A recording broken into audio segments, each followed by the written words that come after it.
Hello दोस्तों, tour with Tabish YouTube channel में आप सबको खुशामदीद। दोस्तों, एक ऐसा मुल्क जहां बुढ़ापे में मोहब्बत मिलती है या सिर्फ धोखा। सोचिए, एक 95 साला औरत यूरोप की रहने वाली अपना घर पर छोड़कर अफ्रीका के एक छोटे से मुल्क में आती है और यहाँ पर एक 32 साला काले नौजवान मर्द से शादी कर लेती है। आप सोच रहे हैं ये कैसे मुमकिन है? ये कोई फिल्म की कहानी नहीं, ये इस वक्त इस दुनिया में हो रहा है। एक ऐसी जगह जहाँ हर साल सैकड़ों बूढ़ी यूरोपीय खवातीन पहुंचती हैं और यहाँ के नौजवान बेसब्री से इनका इंतजार करते हैं। क्या ये सच्ची मोहब्बत है या एक ऐसा खेल जहाँ एक तरफ तन्हाई और दूसरी तरफ गुर्बत है? तो दोस्तों, इस मुल्क का नाम है गैम्बिया और इसका एक ऐसा चेहरा है जिसने दुनिया को हैरत में डाल रखा है। आज की इस वीडियो में आपको वो सब कुछ पता चलेगा जो इस मुल्क की तंग गलियों में छुपा बैठा है। तो बस आप वीडियो को एंड तक जरूर देखिएगा क्योंकि असल कहानी अभी शुरू होने वाली है। तो वीडियो में आगे बढ़ने से पहले अगर आपने अभी तक इस चैनल को सब्सक्राइब नहीं किया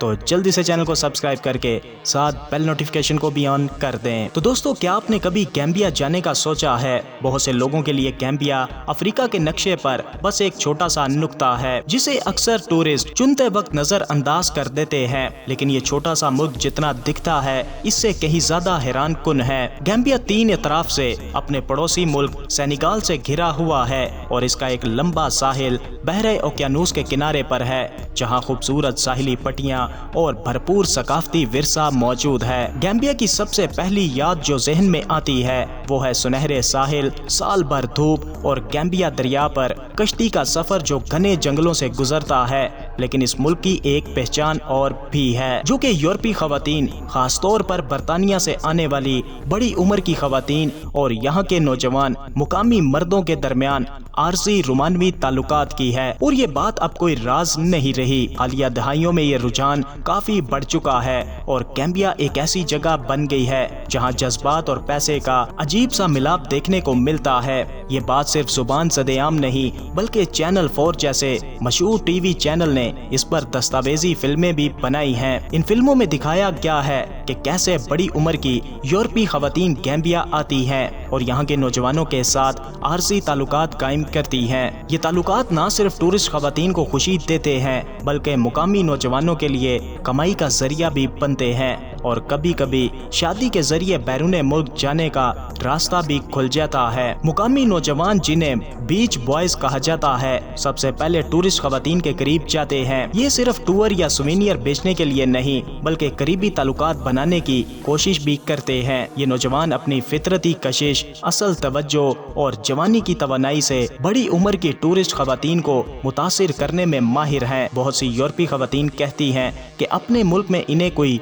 तवज्जो नहीं देता मगर गैम्बिया में इन्हें चाहे जाने का एहसास होता है और लगता है जैसे इनकी जवानी वापस आ गई हो। इसकी सबसे बड़ी एक मिसाल अलका की है जो 33 साला नौजवान है। इसने 95 साला बरतानवी खातून से शादी की और इनका रिश्ता शुरू में तहाइफ, कपड़ों और पैसों से शुरू हुआ, लेकिन वक्त के साथ दोनों के दरमियान सच्चे जज्बात पैदा हो गए और इन्होंने शादी कर ली। अलका का कहना है कि इसने कभी अपनी बीवी से पैसे नहीं मांगे, सब कुछ इसकी मर्जी से हुआ। इस पैसे से वो घर बनाने और अपने खानदान की मदद करने में कामयाब रहा है। लेकिन सब ताल्लुकात ऐसे नहीं हैं। कुछ ताल्लुक सिर्फ चंद हफ्तों या महीनों तक रहता है। जब टूरिस्ट खातून वापस चली जाती है तो सब कुछ खत्म हो जाता है। कुछ खवातीन अपना कयाम बढ़ा लेती हैं या ये दोबारा आती हैं। कुछ ने तो यहाँ तक कदम बढ़ाया कि अपने नौजवान महबूब से शादी करके इन्हें यूरोप भी बुला लिया। लेकिन हर कहानी का अंजाम अच्छा नहीं क्योंकि उम्र, सकाफत और माशी फर्क बाद में बड़ी रुकावट बन जाते हैं। इस मामले में एक छुपी हुई सनत को भी जन्म दिया है। बीच बॉयज अकेले काम नहीं करते बल्कि टैक्सी ड्राइवर, होटल का अमला और टूर गाइडेड भी कभी कभी नौजवानों को इन बूढ़ी खवातीन से मिलवाते हैं और इसके बदले कमीशन लेते हैं। इस तरह ये रुझान पहले से कहीं ज्यादा मुनज़्ज़म और फैला हुआ लगता है। ये सिर्फ बड़ी उम्र की खवातीन तक महदूद नहीं, कुछ मर्द टूरिस्ट भी मुकामी खवातीन کے ساتھ ایسے تعلقات میں پڑتے ہیں اور بعض معاملوں میں شادی کی نوبت بھی آ جاتی ہے، لیکن چونکہ خواتین عموماً مالی طور پر اتنی مضبوط نہیں، اس لیے یہ پہلو زیادہ سامنے نہیں آتا۔ اس رجحان کو لے کر کافی تنقید بھی ہوتی ہے۔ بہت سے لوگ کہتے ہیں کہ یہ تعلقات اصل محبت پر نہیں بلکہ لین دین پر بنے ہیں۔ کچھ کا خیال ہے کہ مقامی نوجوان دل سے نہیں بلکہ پیسوں کی وجہ سے یہ رشتے بناتے ہیں، لیکن بہت سی خواتین کے لیے یہ خوشی اور توجہ ملنے کا موقع ہے جو انہیں اپنے ملک میں نہیں ملتی۔ اب سوال یہ ہے کہ کیا اس سے گیمبیا کی ساکھ متاثر ہوتی ہے؟ گیمبیا کی حکومت کوشش کر رہی ہے کہ ملک کو صرف اس ایک پہچان سے آگے لے جائے۔ گورنمنٹ چاہتی ہے کہ گیمبیا کو اس کے خوبصورت ساحلوں، قدرتی پارکس اور مہمان نوازی کی وجہ سے ہمیشہ یاد کیا جائے، نہ کہ صرف عارضی رومانس کی جگہ کے طور پر۔ دوستو، گیمبیا افریقہ کا سب سے چھوٹا ملک ہے، لیکن ٹورزم اس کی معیشت میں بہت اہم کردار ادا کرتا ہے۔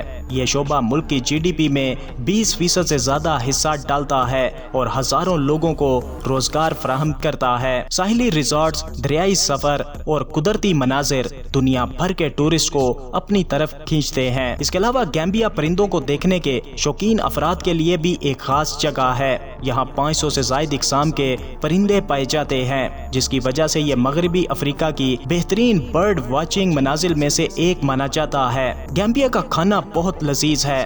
دومودا، جو کہ مونگ پھلی کا سالن ہے، یہ یہاں کی سب سے مشہور ڈش ہے۔ ادرک، بابوب اور گڑ سے بنے مشروبات بھی بہت زیادہ پسند کیے جاتے ہیں۔ گیمبیا میں سیاحت کے ساتھ ماحول کے تحفظ پر بھی سوال اٹھتا ہے۔ گیمبیا کی حکومت اور تحفظ ماحول کی تنظیمیں مل کر پائیدار ٹورزم کو فروغ دینے کی کوشش کر رہی ہیں تاکہ قدرت اور مقامی ثقافت کو نقصان نہ پہنچے۔ رومانوی سیاحت کا یہ رجحان گیمبیا کے مستقبل کے بارے میں کئی سوالات اٹھاتا ہے۔ اس سے خاندانی ڈھانچہ اور روایتی اقدار متاثر ہو رہی ہے۔ ساتھ ہی کچھ لوگ مستقل کام کے بجائے ٹورزم پر منحصر ہو چکے ہیں، جو طویل مدت میں ٹھیک نہیں ہے۔ اس کے جواب میں گیمبیا ماحول دوست ٹورزم، ثقافتی سیاحت اور تعلیمی سیاحت کو فروغ دے رہا ہے۔ مقامی لوگوں میں شعور پیدا کرنے کے لیے مختلف پروگرامز بھی چلائے جا رہے ہیں۔ دوستو، آپ گیمبیا کے اس رجحان کے بارے میں کیا سوچتے ہیں؟ کیا یہ ذاتی پسند کا معاملہ ہے یا ایک سماجی مسئلہ ہے جس پر توجہ دینے کی بہت ضرورت ہے؟ اپنی رائے کا اظہار ویڈیو کو لائک اور کمنٹ کر کے ضرور کیجیے گا، اور ویڈیو کو اینڈ تک دیکھنے کے لیے آپ سب کا شکریہ۔